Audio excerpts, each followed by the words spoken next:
சூரிய உதயத்தில் உணவுண்ண வந்த புறாவிடம் கதைப்போமா?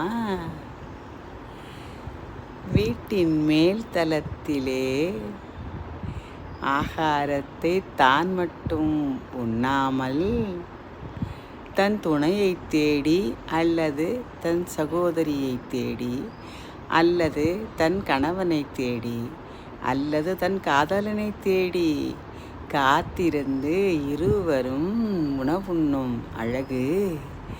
காக்கைக்கு சோறு வைப்போம், காக்கை வராது. நீங்கள் இப்படி எந்த நாட்டிலிருந்து இங்கு வந்திருக்கீங்க? அந்த காலத்தில் நீங்கள் தானே தூதுக்கு போவீங்க. நீங்கள் மாடப்புறாவா மணிப்புறாவா? எதிர்பார்ப்பில்லாத சக்தியை தந்தருளுங்களேன்.